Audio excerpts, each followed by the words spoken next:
L'histoire de la rédemption d'Ellen G. White. Chapitre 2. La création.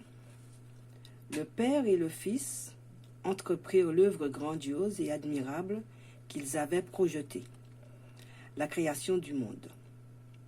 Lorsqu'elle sortit des mains de son Créateur, la terre était d'une éclatante beauté. Sa surface était ondulée de montagnes et de collines, parsemée de rivières et de lacs. La terre n'était pas une immense plaine.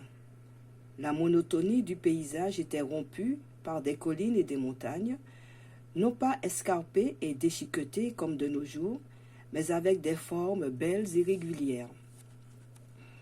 On n'apercevait pas de rocs saillants et rugueux. Ils se trouvaient sous la surface du globe, servant de charpente à la terre.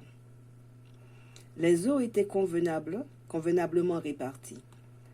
Les collines, les montagnes et les plaines, magnifiques, étaient couvertes de plantes, de fleurs et d'arbres majestueux de toute espèce, d'une taille et d'une beauté bien supérieures à celle des arbres que nous voyons aujourd'hui.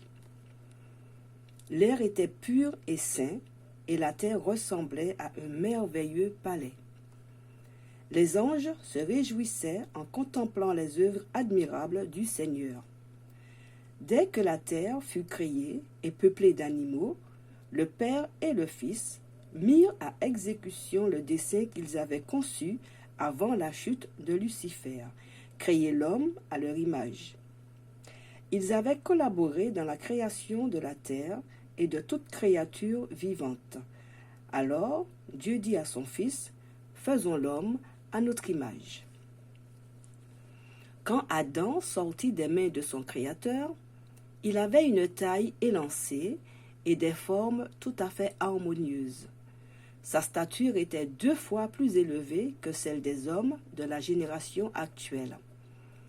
Ses traits étaient d'une beauté parfaite.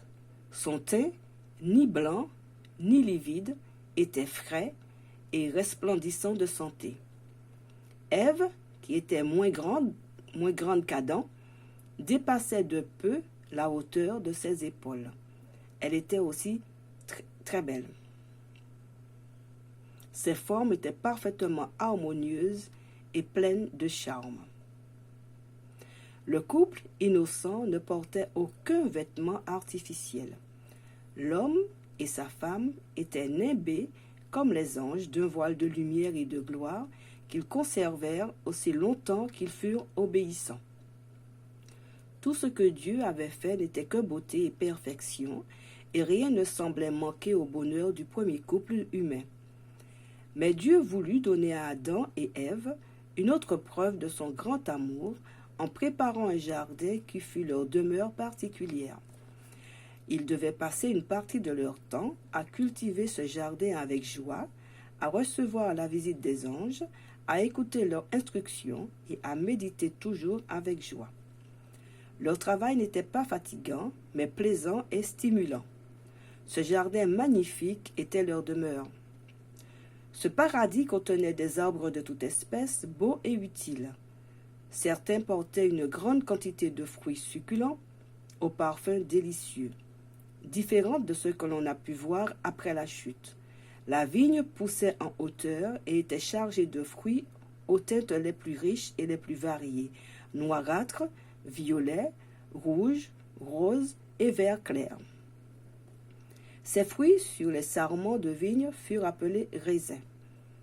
Bien qu'ils n'étaient supportés par aucun treillis et que le poids des grappes faisait courber les sarments, les fruits ne touchaient pas le sol.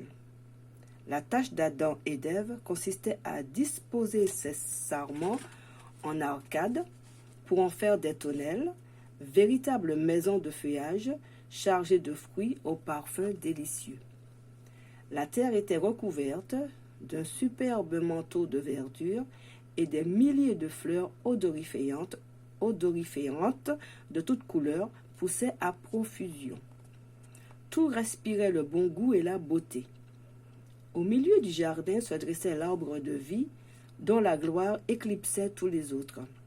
Son fruit, qui ressemblait à des pommes d'or et d'argent, étaient destinées à perpétuer l'immortalité. Ces feuilles avaient des vertus curatives. Adam et Ève dans le jardin d'Éden. En Éden, le saint couple vivait un bonheur sans nuage. Il possédait un pouvoir sans limite sur tous les êtres vivants. Le lion et l'agneau jouaient paisiblement autour d'Adam et Ève ou sommeillaient à leurs pieds. Des oiseaux au plumage de toutes les couleurs volvotaient parmi les arbres et les fleurs en faisant entendre leurs chants mélodieux pour louer leur Créateur. L'homme et la femme étaient enchantés des beautés de leur demeure édénique. Ils étaient ravis à l'ouïe des petits chanteurs qui les entouraient, parés de leur plumage brillant et délicat, et qui faisaient retentir leurs gazouillis joyeux. Nos premiers parents unissaient leur voix à la leur et faisaient monter des chants d'amour, de gratitude et d'adoration vers le Père et son Fils bien-aimé pour les preuves de bonté dont ils jouissaient. Ils appréciaient l'ordre et l'harmonie de la création qui témoignaient d'une science et d'une sagesse infinie.